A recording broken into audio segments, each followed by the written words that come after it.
welcome back to the channel. Today, it is time to tinker. In this video, we're going to begin the disassembly of this car, starting with the fenders.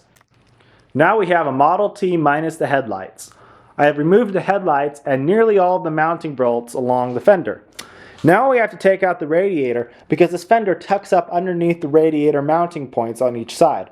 So I removed the castle nut that holds on this radiator on each side, and then I have loosened the bar that connects the radiator to the firewall. Now we have the radiator hoses on the inside, one on the top and bottom. The top one I was able to loosen. The bottom one, the clamps were really rusted, so I just decided to cut through it instead.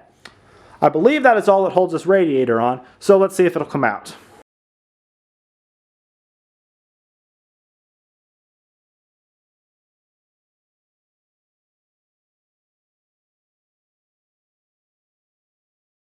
Well, that part was pretty easy. When I was removing the radiator, I forgot that the choke cable runs through the bottom of it, and that had to be removed as well.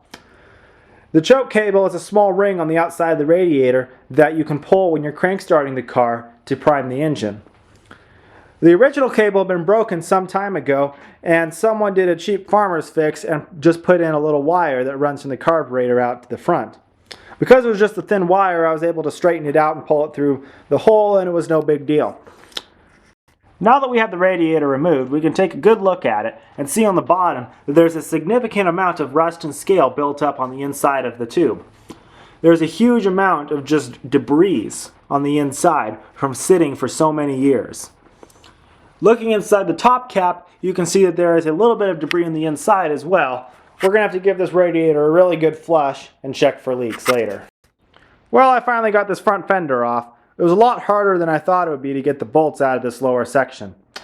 The section along the bottom of the hood has a wood core in the middle of it. A lot of Model T body panels have wood parts in them. I guess they kind of use it as a mounting pad against the frame.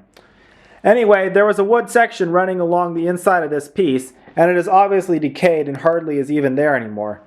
As a result, the whole thing is loosened up, and the carriage bolts didn't seat in their slot properly. So when you try and turn the nut, the whole bolt would turn, and there was no way to grab the top of the head because it was a carriage bolt. I ended up having to cut several of the bolts to be able to loosen this piece up. Didn't have to pull the whole thing off to get the fender out, only had to take out a couple of the inner bolts. There's still one more bolt in there that I still have to figure out how to get in and cut it because it's in a tight spot. Anyway, with pulling them all out except that one, I was able to get the fender out. Now we're going to move on to the rest of the running board section and the rear fender. Well, there we go. There's the running board and the rear fender removed. Here's the piece over here. I took them off as one piece because it was easier to do it. There's only two bolts to connect them, but they were carriage bolts and weren't wanting to come out, so I just left them together. The carriage bolts in the running board were being a bit of a pain, just like the ones underneath the hood. They were not, didn't have much tension on them. So they were sliding around in the top. They wouldn't grab a hold in their slot. So you couldn't take the nut off of them because you couldn't grab the head to hold the bolt still. So I ended up having to cut one of them and two of them sheared off. So I'll have to get all new bolts for that. But they'll be easy to find because they're just little carriage bolts. The rear fender is all in one piece.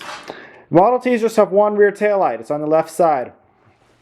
So it is here. You can get a second one to put on the right side, and it is accepted by all judging standards that it is a necessary safety requirement to have two taillights, so they don't deduct anything for that if you were to do a judging competition or something with that.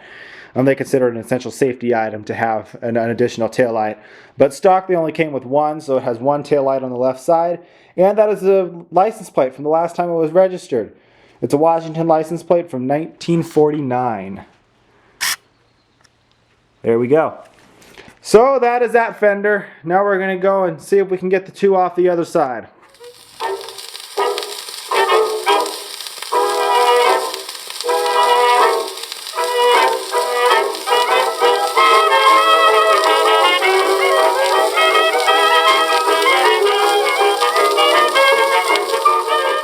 Well, now we've removed both the front and rear fenders, the running boards, and the radiator. Now this is obviously the most tedious part of working on anything old. Removing rusted nuts and bolts is not fun and it takes a long time. But be sure to stick around because it's going to get really interesting in the future. For the next video, we're going to start working on the bucket itself and see if we can't get this off of the frame. After that, we're going to take a look at the mechanical components, and that's where it's going to get really interesting. So be sure to stick around. Until next time, see you later.